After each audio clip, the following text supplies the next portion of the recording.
Labai atsiprašau už vėlavimą, mes dar laukiame. I'm sorry for being late. We're still waiting for main organizer of the event, Mr. Ralph Fuchs. He's coming and we will start the press conference.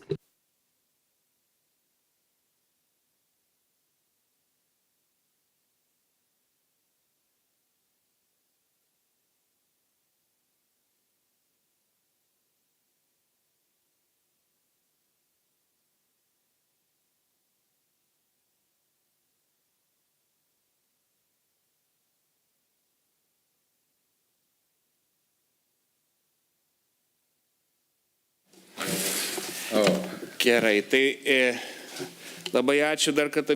Thank you very much for coming here on this day.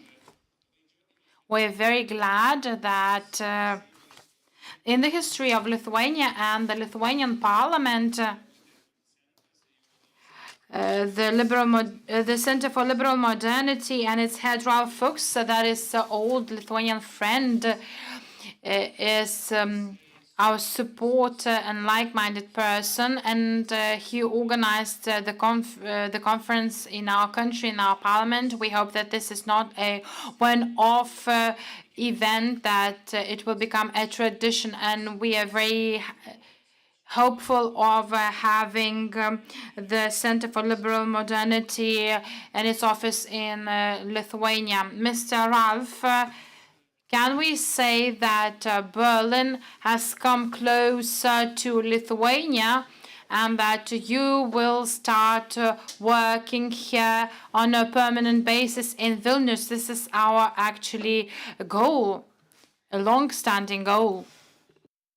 Thanks a lot. Sigmund has high expectations, and we will see if we can meet them. We are very happy to be here and grateful to the Seimas, the Lithuanian Parliament, for hosting this conference. It's quite an international event of scholars, members of parliament, members of government, working on Russia and the reorientation of European and Western politics towards Russia. Of course, in this very historical moment, before the backdrop of Russia's war of aggression against Ukraine, which will not only define the future of Ukraine, the survival and the future of Ukraine as an independent democratic country, and not only define the future of the European security order. At the same time, it's part of a new global conflict between democracies and authoritarian powers. And Ukraine is on the very forefront of this fight for freedom and democracy. And the outcome of this war will also have a deep impact on the future of the international order, especially of international law. Russia, as member of the Security Council of the United Nations, should have an obligation to be a guardian of international law instead of trampling on it. We just had last week another conference in Berlin dealing with Russian war crimes in Ukraine, and it was almost undisputed between experts on international law that this is a war of destruction, meeting the key or the crucial criteria of the UN Convention for the Prevention of Genocide. So there's a lot of stake in this war, also for the future of Russia. We just had a really fascinating and in-depth debate on the potential future developments in Russia after this war. can Russia get rid of its imperial demons? Can it develop into a modern democratic society and country? There are different opinions about that. But there's one common opinion, one common agreement that Russia must lose this war in Ukraine if there should be any chance for democratic change in Russia. This is key. So we all should be united in supporting Ukraine to win this war, supporting it in military terms, but also financially and politically. This is the crucial moment we are in Europe now. Thank you for your attention. Ačiū labai, Ralfai. Thanks, Mr. Fuchs. We really believe in the victory of Ukraine, and we hope that it will happen. Former Ukrainian Minister of Foreign Affairs, Mr. Pavlo Klimkin, who also contributed to the association treaty and the visa-free regime, and also joined us in our movement against the nuclear power plant in Ostrovets.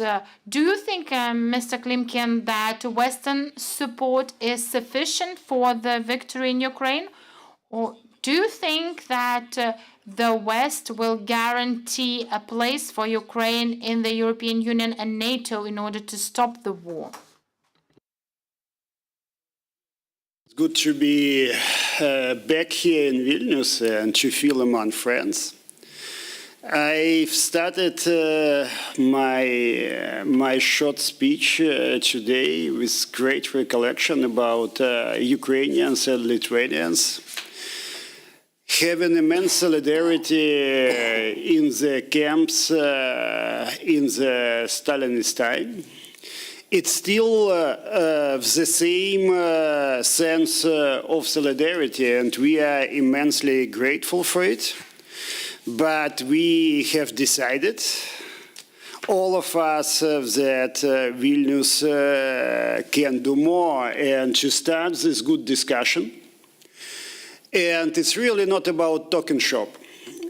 We had too much of different discussions, but a targeted discussion how to handle Russia and Russian regime, what to do with this regime which keeps committing crimes against humanity, war crimes, and going to the genocidal crimes. Just today, we had a number of strikes on our critical infrastructure, and it's about energy and water. It's not about war as such against Ukraine, against us Ukrainians, against the Ukrainian nations. It's about depriving us of all the basics for our existence. And because of that, it's critical to have honest discussion without kind of politically correct mantras, how we have to handle Russia, which is now a threat. And it's more than just political statement, a threat to Ukraine, a threat to the West, actually the threat to any sense of rules and any sense of values. And we have shared values. With the Russian war against us, we got the very simple, and now it's really simple point, that values should be not just protected. We have to fight for our values. It's not just about coming up with statements. It's not just about more of the same policy. Of course, we critically need more weapons. Of course, we critically need more financial assistance. But it's about different sense of resilience for the West. And I believe that now Ukraine should be considered as part of the West.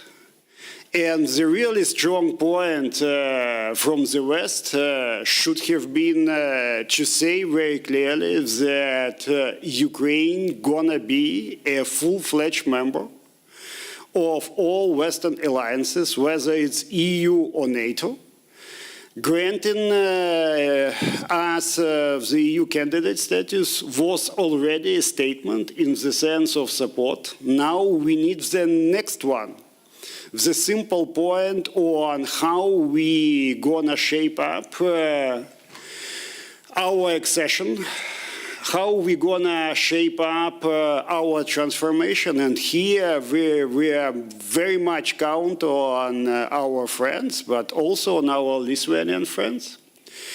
And it's about very simple point that in all difficult months of this war, everybody, whether it's Western world or non-Western world, I believe it's the same in China, it's the same somewhere in Latin America. Everybody now understands that Ukraine is Europe and Ukrainians are Europeans. And in the same way, everybody understands that Russia, current Russia, is fundamentally not just not Europe, but also trying to breed revanchist in non-European set of convictions.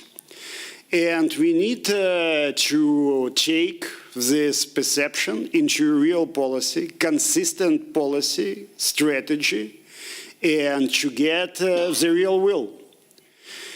And I'm very, very happy to see the level of support in many countries which are now our friends and allies. And despite all the rising energy prices, it's definitely there.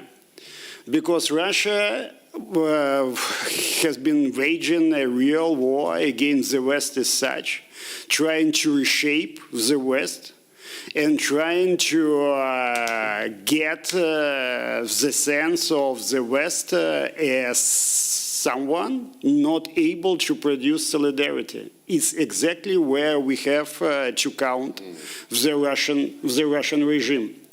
And our discussion is about understanding how to handle Russia, what is the nature of this regime, and it's not about Putin. It's about this regime, which is a fundamental threat to the humanity. And actually, how can we come up with new definitions of collective defense, of deterrence, of containment? Because everybody should feel safe, whether it's Ukraine, whether it's Lithuania, whether it's Europe, whether it's somewhere else. So it's about solidarity, it's about security and safety, and it's about strategy. And our common goal is to come up with a set of structural proposals for the new strategy, Western strategy, and hopefully not just Western strategy towards those who are now committing crimes against humanity. And we will. Ačiū labai, ministrė. Ir dabar norėčiau paprašyti. Thank you, Minister. And now I'd like to give the floor to Sergei Lagodinsky, our old friend who was born in Russia and who represents the Green Party of Germans, but he works in Brussels, but he thinks in the way Lithuanians do. I've noticed that a long time ago. So, Sergei, I think that everyone in Berlin agrees that Ukraine must win. But does everyone in Berlin agree that the regime of Putin must be defeated? Well, thank you very much, and it's great to be among friends. And indeed, even though I was born in the former Soviet Union, I'm a German politician, German MEP, and a European. And I feel very at home here with you, especially. Thank you for this long-lasting friendship. We indeed here are discussing the Russian question, but we have to be very clear. The Russia question today is the Ukrainian question.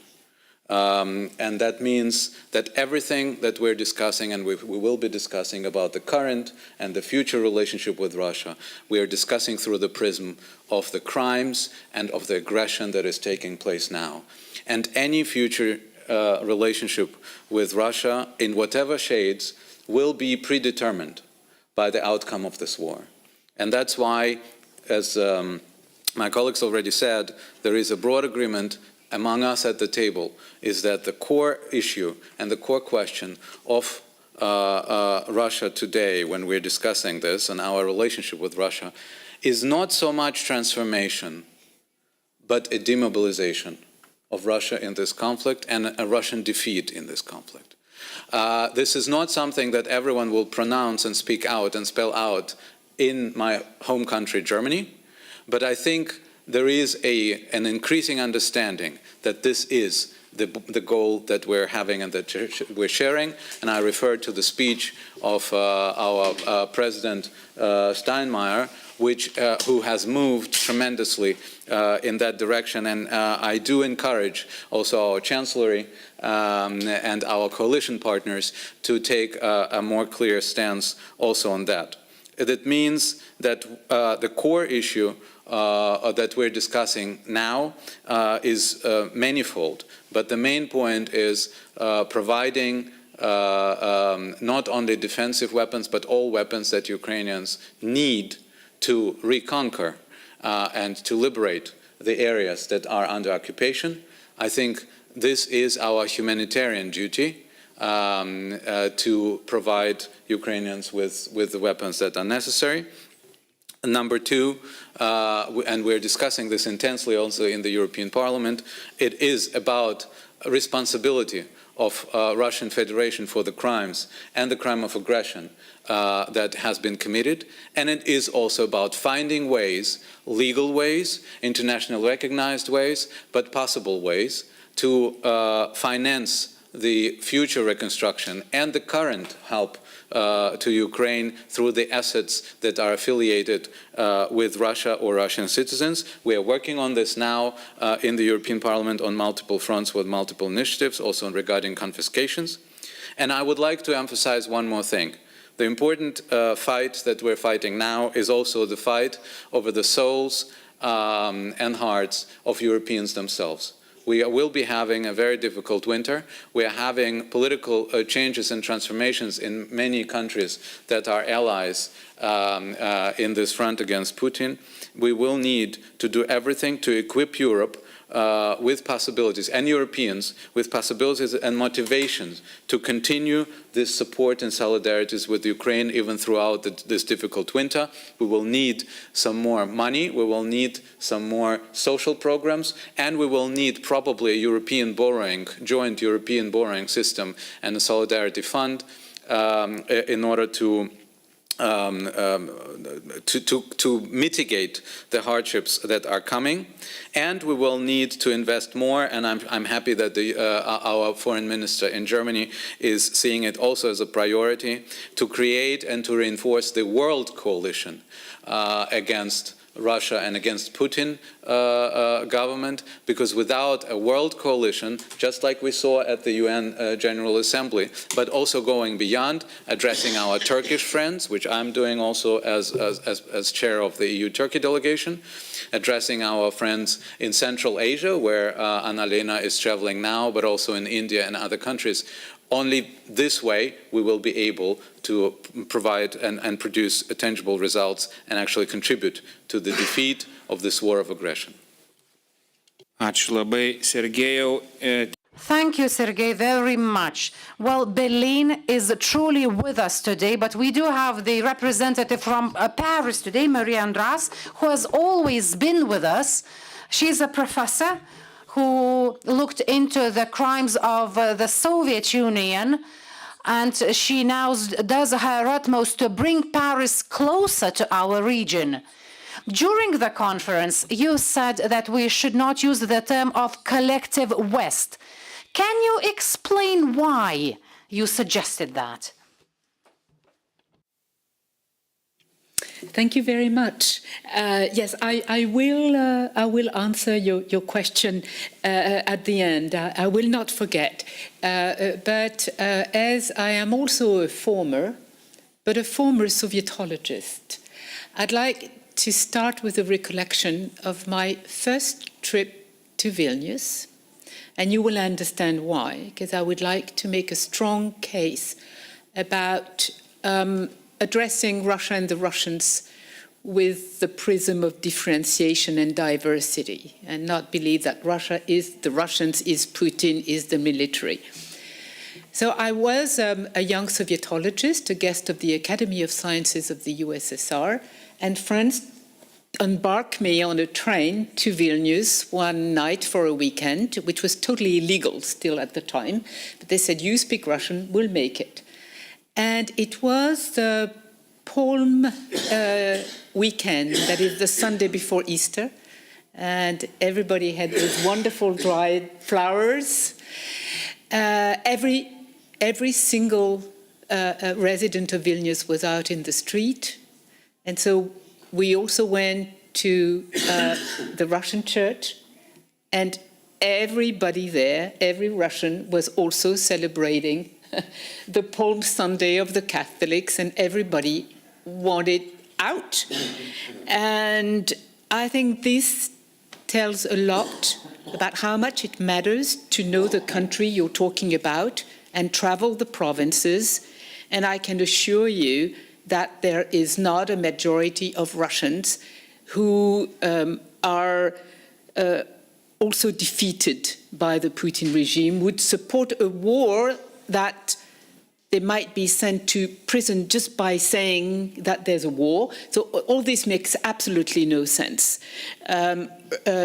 Russian society is very diverse, regions are very different. There is a very strong now diaspora abroad, and they form the alternative elites. So, of course, there is a future to the Putin regime.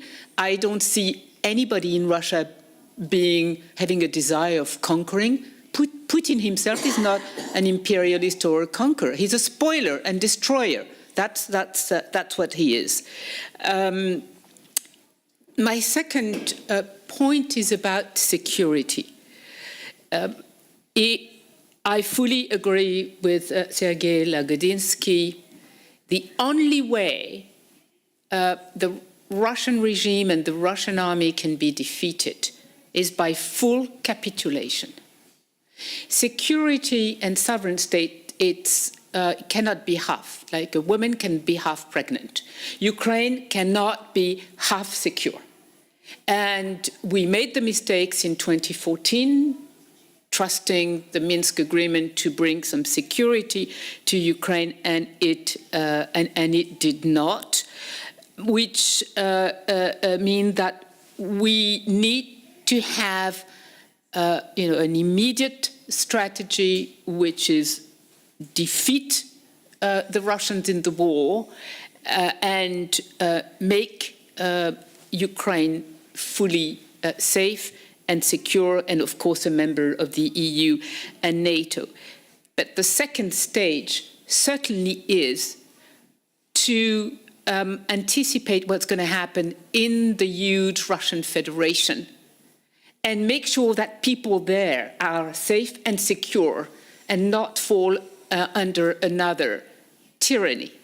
Because there will be no secure Europe, no secure Ukraine, no Belarusians or Georgians without a different regime in Russia.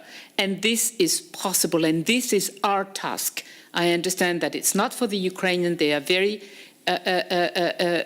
much just into resisting to the attack and winning their country back. But this is our job in Europe is to anticipate and know that we cannot wait for years and years until Russia becomes a rule of law state that doesn't go for war.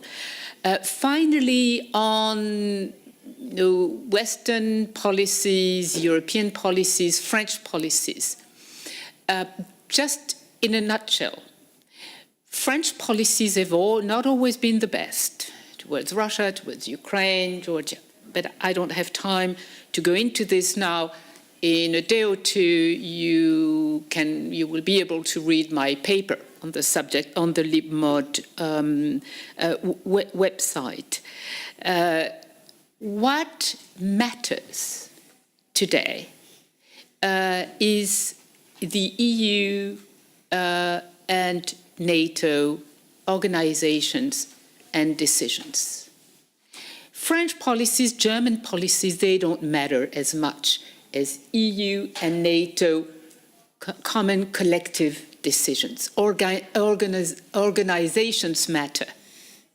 And the French or the Germans or the Italians, not even the Hungarians, would put a veto to a coherent, comprehensive EU policy, and same with NATO policy. So we can be, I think, very optimistic on that side.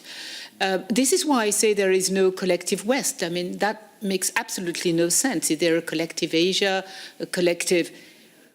We need to talk about institutions, organizations, multilateral organizations, because they make decisions. Europe is not a family. It's an institutional organization based also on rule of law. So no ideology, but legal institutional processes. And this is, I think, what will convince everybody on the continent, including the Russians under another regime, that the only important thing to have security is rule of law and good relations with neighbors. Thank you. And our last speaker will be a person who has done a lot to Ukraine by bringing together a global network for the coalition of United for Ukraine. The coalition has recently visited Ukraine, and this is Mr. Kubilius.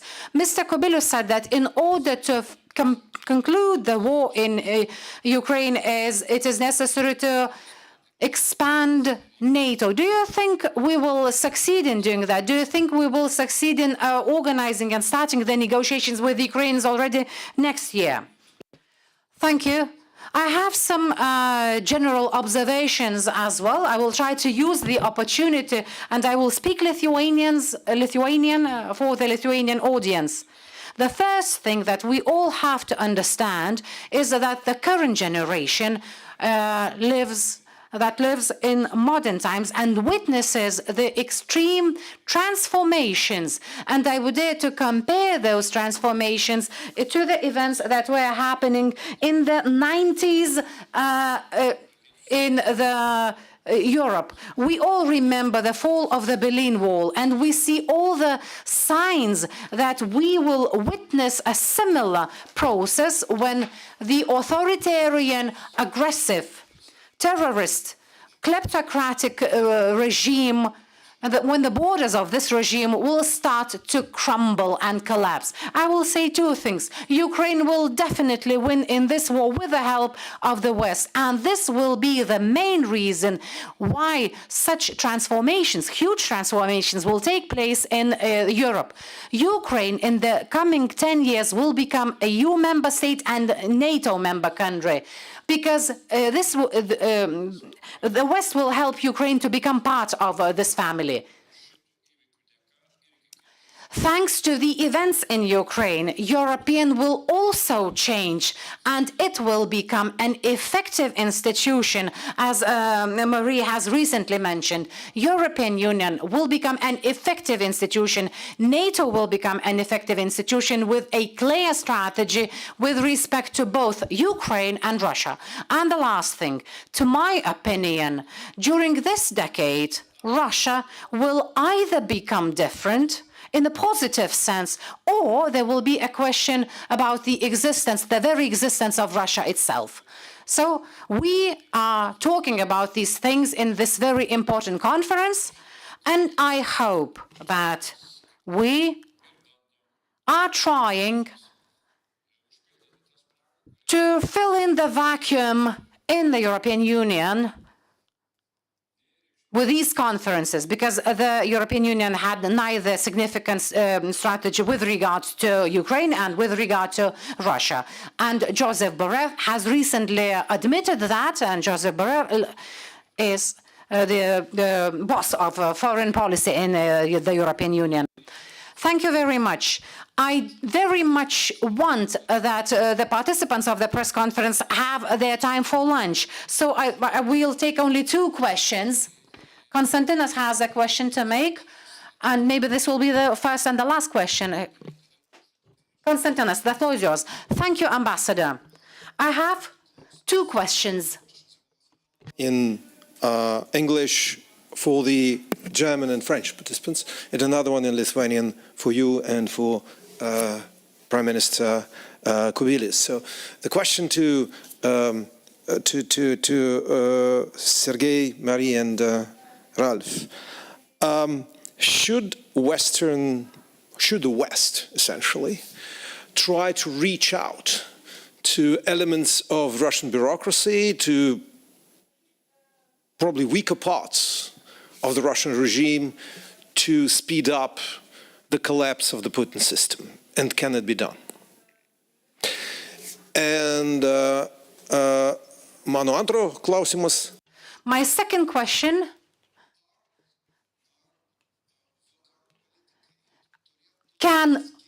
should Western politicians differentiate between the Russian regime from the Russian people? And if yes, how this should be done? So who would like to respond to the first question?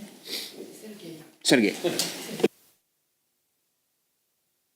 Former and future. Former and future.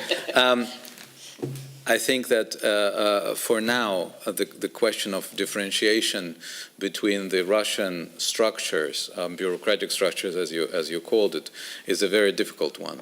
I do think, without answering to your second questions, that the differentiation vis-à-vis the opposition forces and the dissidents and those who actually have always been opposing the war and this president are much more important now and easier to answer. At the same time, I do think that we should be a little bit more smart in how we apply and make flexible our sanction policies in order to allow a more flexible response from those affected. I think that we should broaden the names and broaden the list of those who should be put on the lists, but we should make it possible at the same time for those who decide to take a critical stance vis-à-vis the system to have an exit door from the sanction regimes in order precisely to allow them an opportunity to, well, I wouldn't say rebel, but an opportunity to oppose the regime of which they are part of. This is a very delicate question, and it should be thought through in order not to fool us as well. But I think that we should be wise and tactical in how we use the sanction machine in order to provide change in that sense, and not just to have a very solid and immovable monolith of Russian bureaucracy and Russian politics.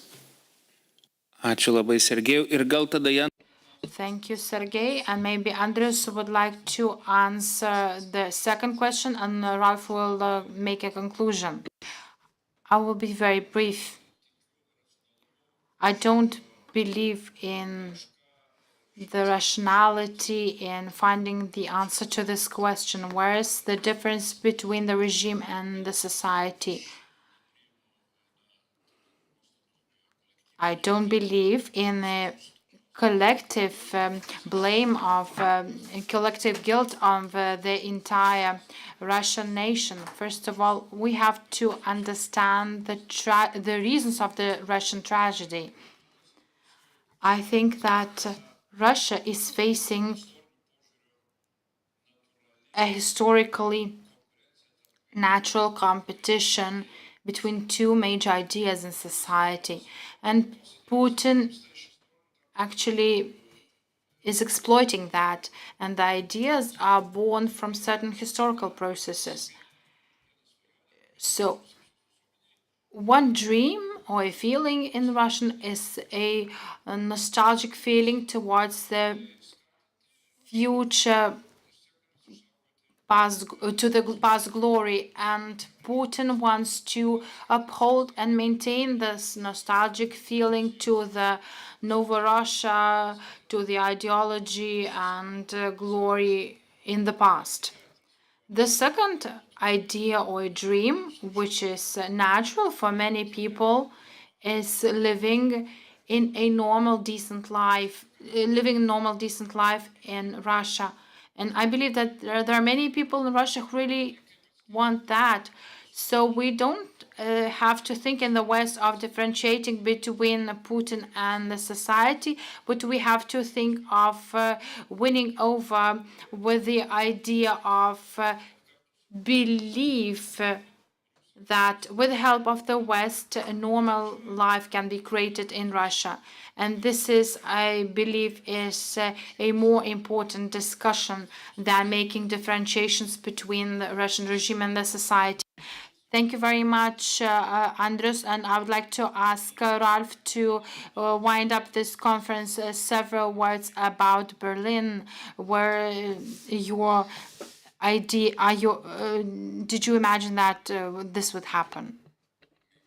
Okay, additional remark following the statement of Sergei Laginsky concerning German politics.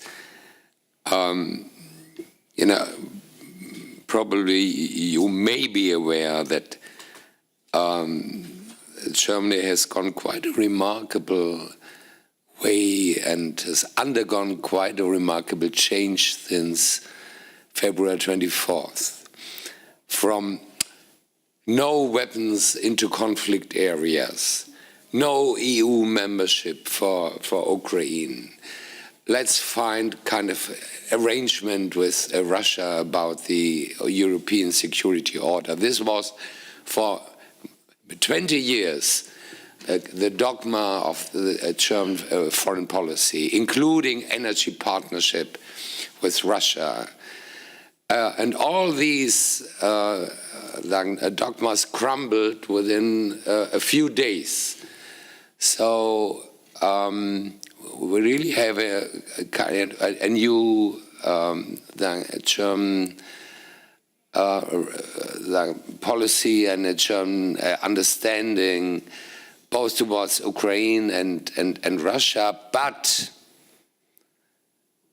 we still could do more.